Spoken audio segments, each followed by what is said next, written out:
ইসলামী ছাত্র শিবিরের দুইজন শুধুমাত্র সমন্বয়ক হিসেবে ভূমিকা পালন ব্যতীত রাজপথে তাদের কোনো ডকুমেন্টস নেই, রাজপথে তারা কোনো ভূমিকা পালন করেনি। আজ থেকে যদি 10 বছর 15 বছর পরেও প্রতিবেশী রাষ্ট্রের সহযোগিতায় যদি বাংলাদেশে আওয়ামী লীগ এই প্রতিবাদ আবারও পুনর্বাসন হয়, আমি আপনাদের স্মরণ করে দিতে চাই, ছাত্র সমাজকে স্মরণ করে দিতে চাই, এই ইসলামী ছাত্র শিবির সেদিন সাধারণ শিক্ষার্থীদের তথা ছাত্রদেরকে কাজ করে দাঁড় করাবে এবং তারা সেদিন পুলিশ হত্যা সহ যে সকল মব সৃষ্টি হয়েছে সবকিছুর দায় তারা সাধারণ শিক্ষার্থী এবং ছাত্র দলের উপর চাপিয়ে দেবে। তারা কোনো দায়ভার বহন করবে না। তারা সেদিন বলবে তাদের কোনো আন্দোলন সংগ্রামে কোনো ফুটেজ নেই, তাদের কোনো নেতাকর্মী এই আন্দোলনে অংশগ্রহণ করেনি।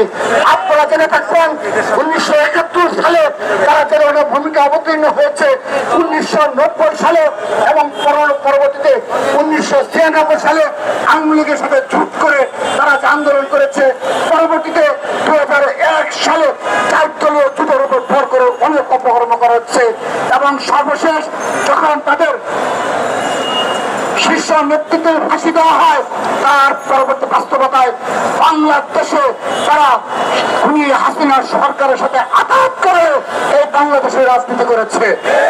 তার প্রমাণস্বরূপ আপনাদের মনে থাকার কথা 2023 সালের 28 অক্টোবর 2023 সালের 28 অক্টোবর যেদিন বাংলাদেশের ইতিহাসের সর্ববৃহৎ মহাসমাবেশ অনুষ্ঠিত হয়েছিল আমাদের বিএনপির পার্টি বেশ নয়াপল্টনের সম্মুখে, সেদিন শুধুমাত্র নয়াপল্টন নয় পুরো ঢাকা শহর ছাত্রদল বিএনপি ও তার অঙ্গ সহযোগী সংগঠনের লক্ষ লক্ষ নেতা কর্মী সেই মহাসভায় যোগদান করেছিল। কিন্তু সেই সূচনার লক্ষ্যে আইন শৃঙ্খলা রক্ষাকারী বাহিনী এবং ফ্যাসিবাদের দোসররা সরাসরি হাজার হাজার গুলি চালিয়ে আমাদের শীর্ষ নেতৃত্বকে হটিয়ে দেয় এবং আমাদের বেশ কয়েকজন নেতা কর্মীকে হত্যা করে সেই 28 অক্টোবর আপনাদের মনে রয়েছে। কিন্তু সেদিন এই জামাতে ইসলাম শাপলা চত্বর থেকে তারা আইন শৃঙ্খলা রক্ষাকারী বাহিনীর সহযোগিতায় নির্বিঘ্নে তারা তাদের বাড়ি করে পৌঁছেছিল। তাদের মিছিলে কোনো হামলা হয়নি, মিছিলে কোনো গুলি চালায় না, লাঠি কাটা পর্যন্ত করে না। ইতিহাসে আমরা এগুলো যতদিন বেঁচে থাকবো ততদিন এই রাজাঘরের বাচ্চাদের ইতিহাস আমরা স্মরণ করে এই ধরনের 28 অক্টোবর সহ চোখে চোখে এই রাজনীতি তারা করেছে। আমরা আমাদের সর্বশেষ বলে দিচ্ছি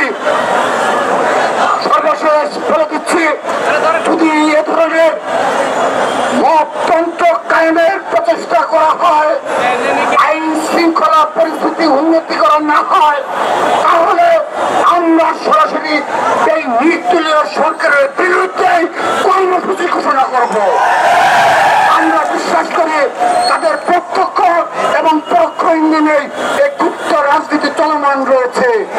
প্রিয় উপস্থিতি, সর্বশেষ আমরা আমাদের সর্বোচ্চ অভিভাবক বিএনপির ভারপ্রাপ্ত চেয়ারম্যানের জন্য আমরা সবাই 2 হাত তুলে তার প্রতি সমর্থন জ্ঞাপন করে সবাই 2 হাত তুলে তারেক রহমান বিনয় বসে